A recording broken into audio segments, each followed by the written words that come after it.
ASMR for rest.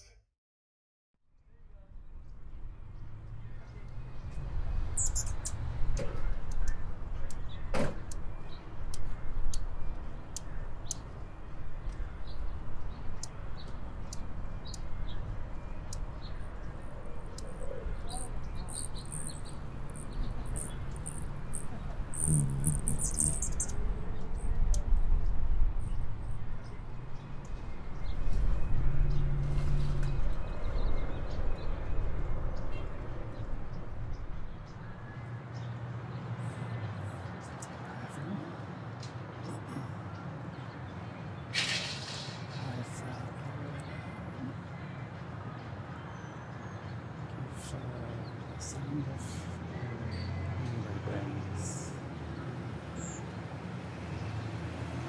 But we'll try for first lesson.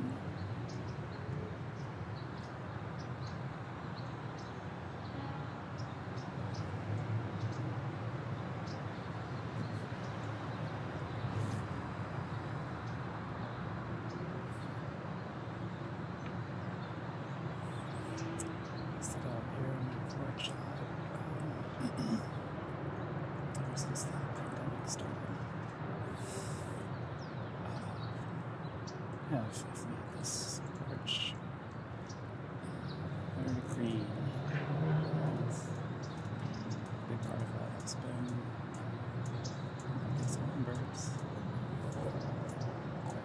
Outdoor space, but also just maybe more hummers around. So it's magical to watch. Mostly hummingbirds. Just come super close to my head and then start drinking.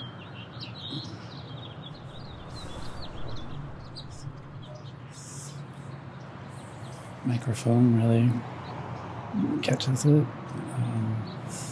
Well, it catches me with the sounds of Los Angeles. I still need to figure out exactly how loud I'm really supposed to whisper. It's very confusing when I hear this background sound out here, but I'm sure I'll figure it out.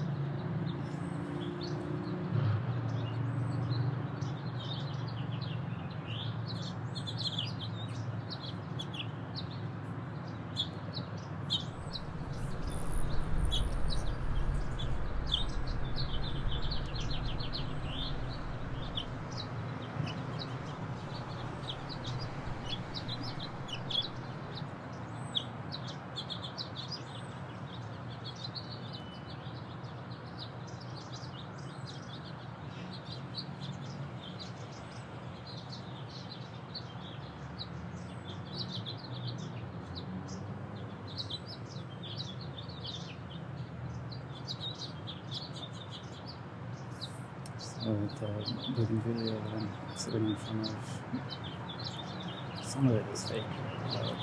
Most of it's real, but some fake strands woven in, so it doesn't get depressing when there's no flowers. Those are fake right there in the bottom corner.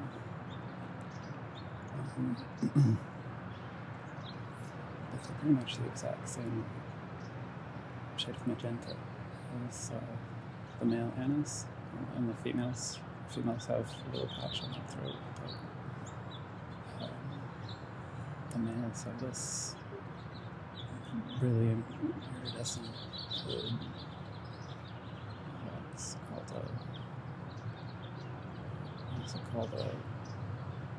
called a mullet. I forget. But in sunlight and from some angles it just looks black or dull gray, and then it gets like kind of shimmery green iridescence, and then just the right light, It's just this mind-blowing, brilliant metallic magenta. So beautiful. I find color very interesting, and I've found things that don't have pigment especially interesting.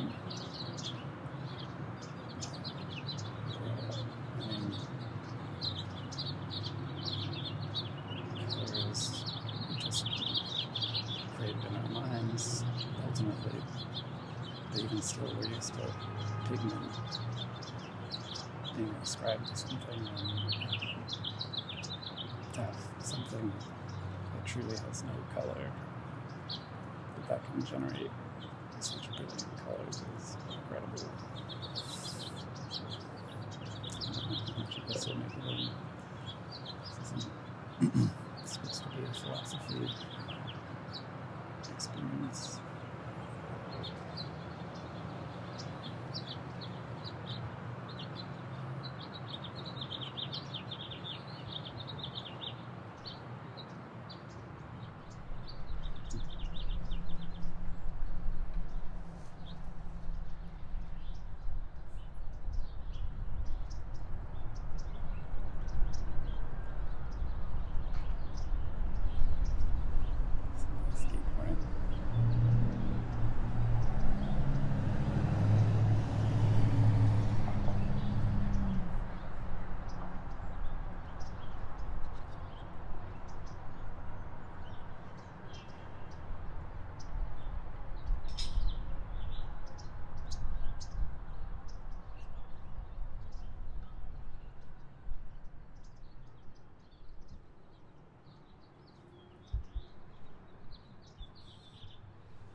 Gorget.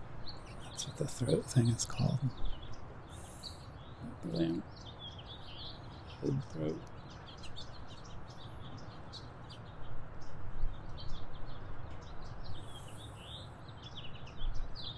So there's a mom that's nesting on the pine, one of the pines right across the way.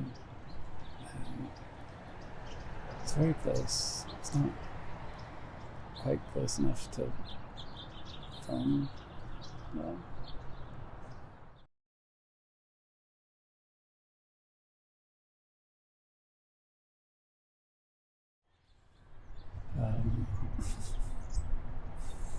Fun fact, hummingbirds are only found in the Americas, which is very interesting. South America, Central America, North America. I wonder if you can hear all that yelling just like a block over, right in the middle of Hollywood. So yeah, the Anna's hummingbirds are, I guess it's a much lower, bassier buzz. And the Rufus is a much higher, brighter, kind of lighter sound. It's cool just to be able to tell what kind it is. Not that it would come in any use, but this, yeah, is a Rufus.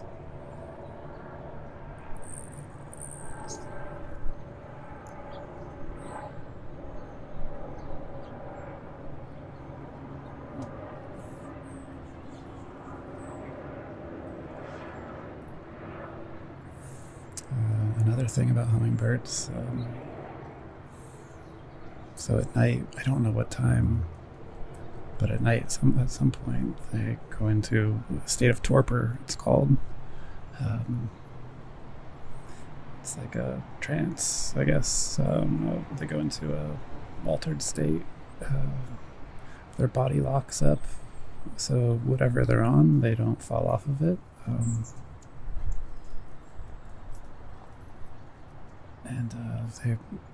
I think their heart rate goes dramatically down,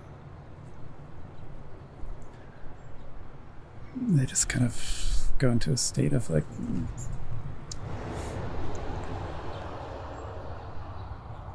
barely existing, which is kind of amazing, but it's also such an act of trust in the world, because how vulnerable we're just like a sitting target.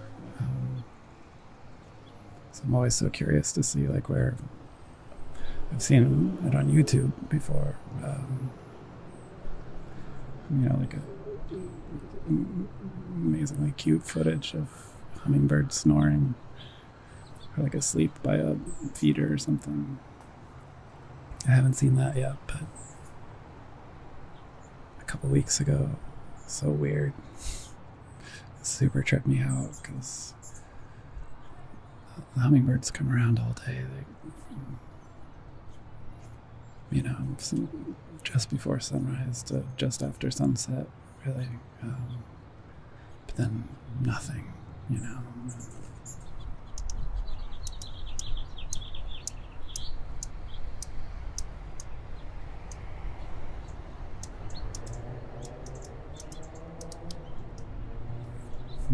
think he's a little weirded out about the computer setup.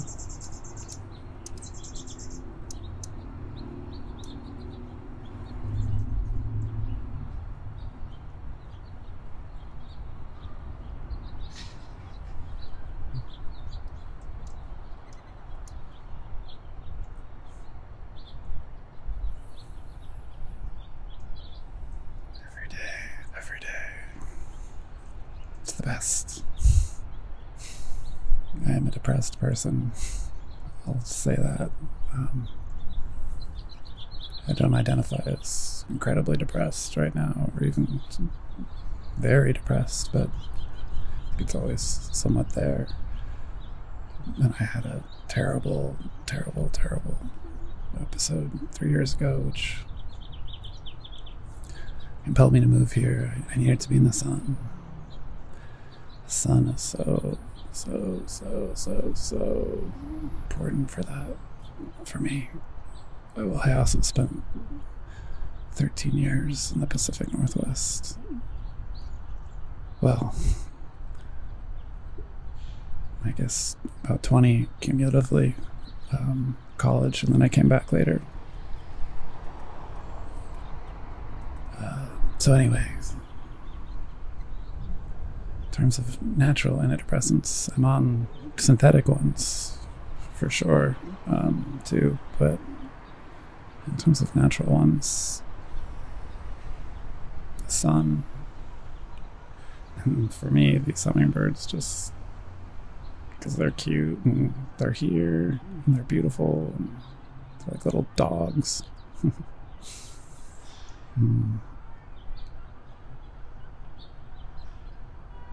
Yeah, so just when they first started coming around, I got very attached to there were just two.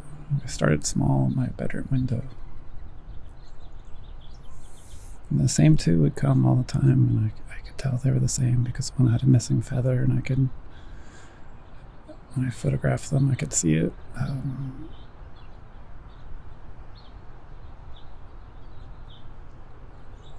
I got attached to them, but eventually they stopped coming, and I got worried about them, and then it all grew, and now there's a lot, and I don't always know which one is which, but a lot of the times I do.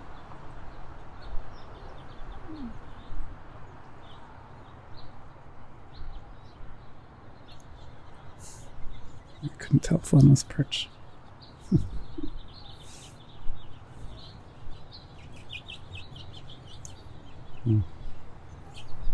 Now some regular birds are coming. Finches. I've had a hard time with them, but now I accept them. But I thought they were scaring away the hummers for a while, and I think maybe for a while they were.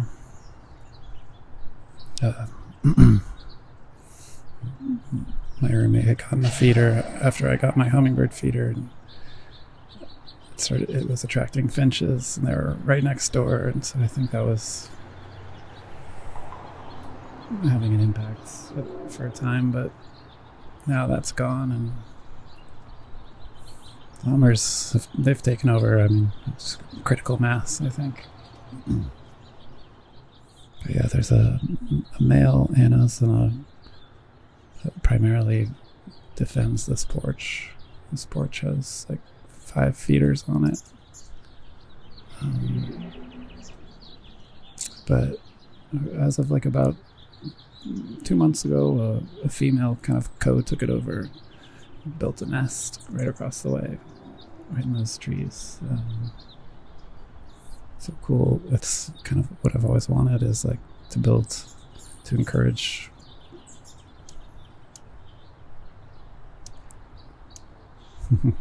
to encourage an ecosystem here. Well, not just, I mean, there is one, but to encourage a hummingbird community to really like thrive. There's a lot on this street, but I think if you feed them, they will come.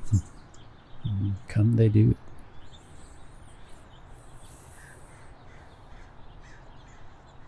So the male defers to the nesting female here, which is interesting. She can even chase them away.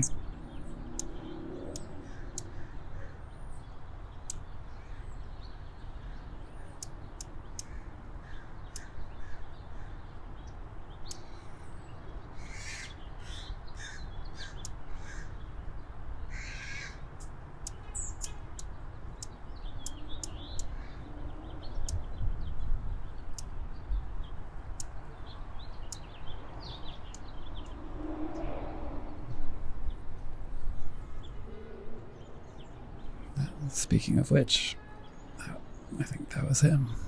Yeah,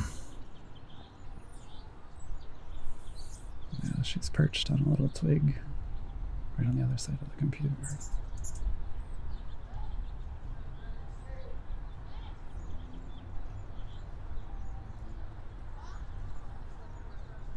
So anyway, yeah, being able to rely on daily hummingbirds.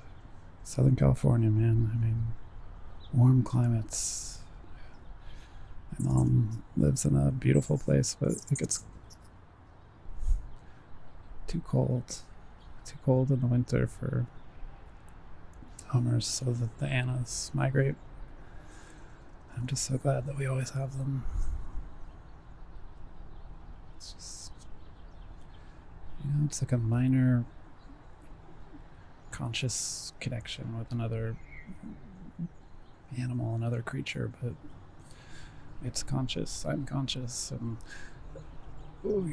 usually when I look at birds, they feel like computers to me. They move so oddly, but hummingbirds are totally fluid. Like, I don't believe in fairies, but they're like fairies. They just move in such a amazing, bizarre, synthetic seeming way. Like a drone, but really, we model our drones after them, but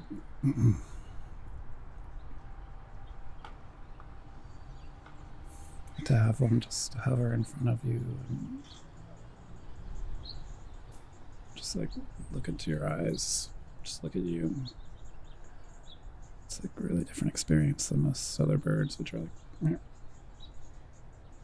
just kind of jerking around.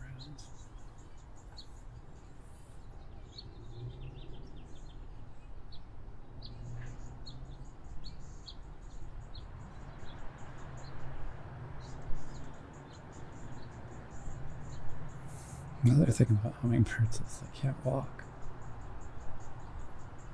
They can't. It's weird. They can shuffle if they're on like a twig, but they never I don't think they ever touch the ground.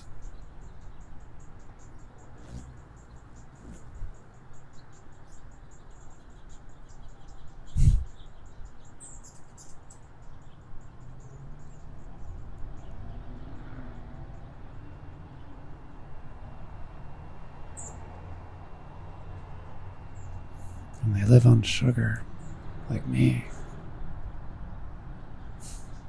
So much sugar. But yeah, they have a very interesting relationship with light. The sun, I mean, when they face, certain angles, they just engage, like they're on, activated, the color's activated.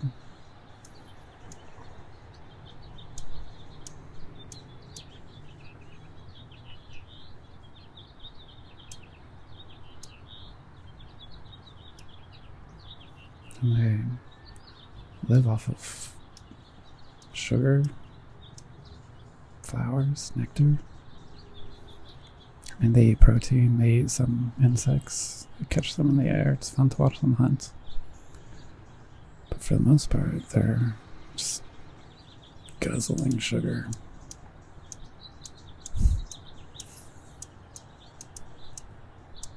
And I get it. I get it. But it's also like pure energy. Just straight from the sun.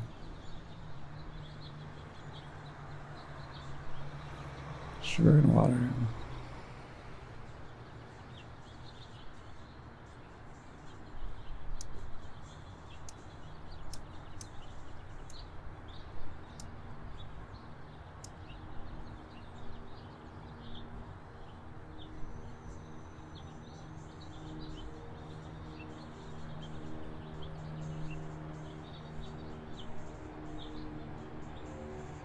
Helicopters. Some urban oasis.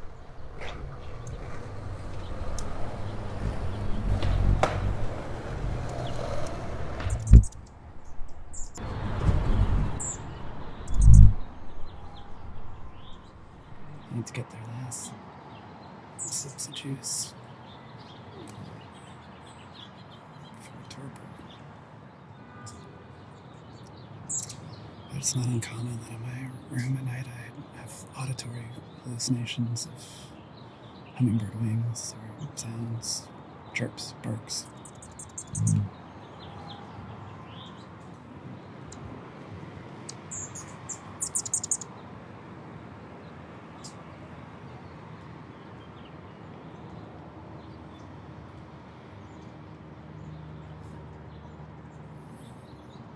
I often think I hear like chirps, hums, the hum of the wings.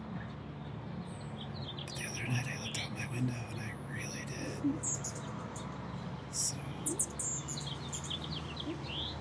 first it was at 9:30 at night. The sun had been down for at least 3 hours. And it was Camper, the male griffiths that's always camping out at my window. Came, we hung out and drank for a little while. Then again, at 12:30. That gave me like chills when it happened. It wasn't that weirded anyone else out, probably, but I told my roommate about it the next day. He was like, oh, weird. And I was like, yeah, really weird.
That was camper. I was just talking about the rufous. Maybe you could hear how the wings are a little higher pitched.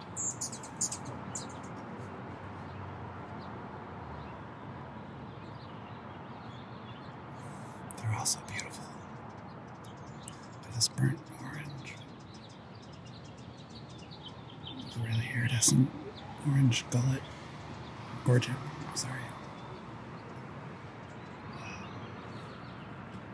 I'm partial to the anise.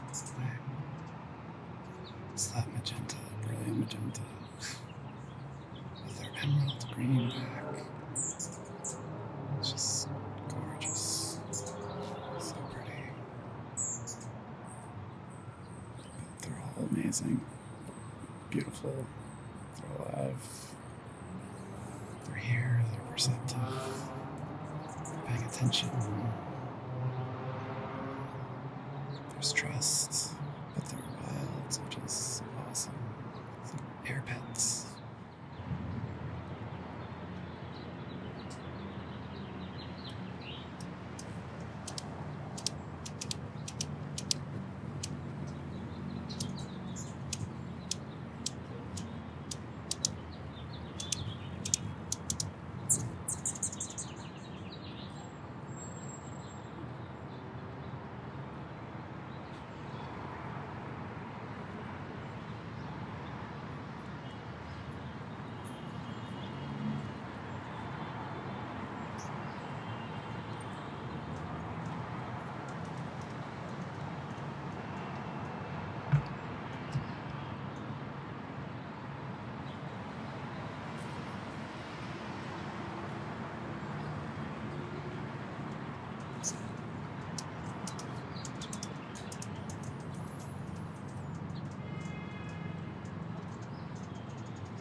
That was the female that came to the mushroom just before. I don't actually know if it was the guardian female that was nesting right there, but it was an anise female.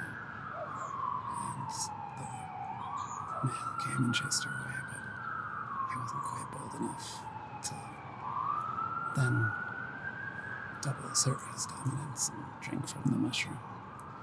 Because like I said, I have this funny setup, and it takes a lot of trust for him to land there, right in front of me in general.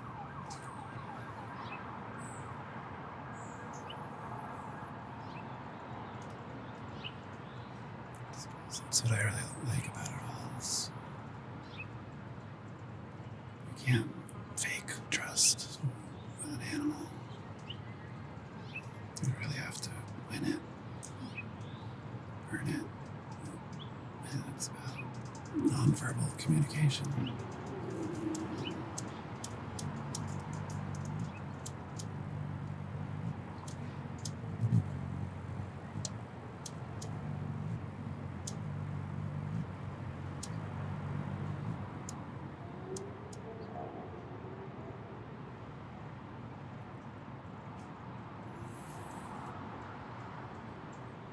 a bad first ASMR scenario.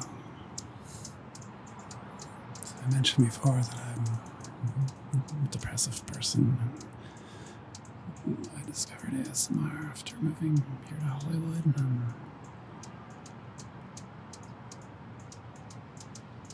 It's been massively helpful to me.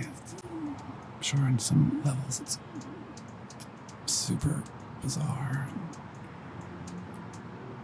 weirdly intimate with strangers, which is what's so valuable about it.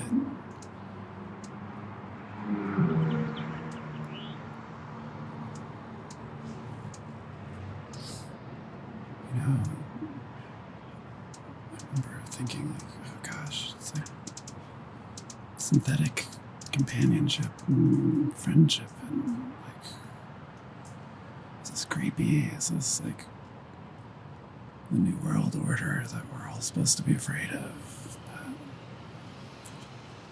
But I just think the opposite. I think it's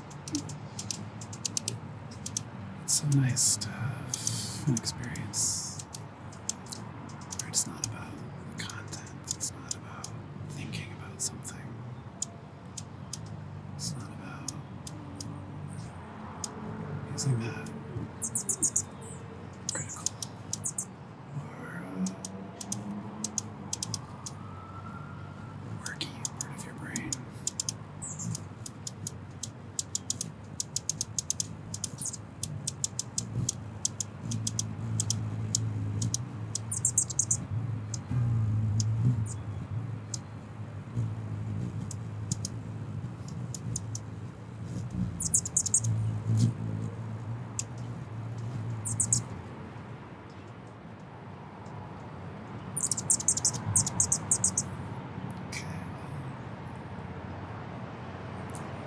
I think the light is disappearing enough.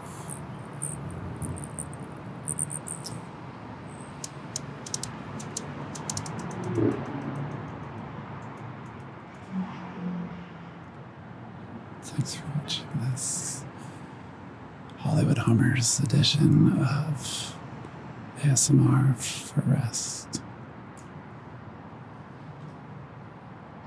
Peace out. Some good rest.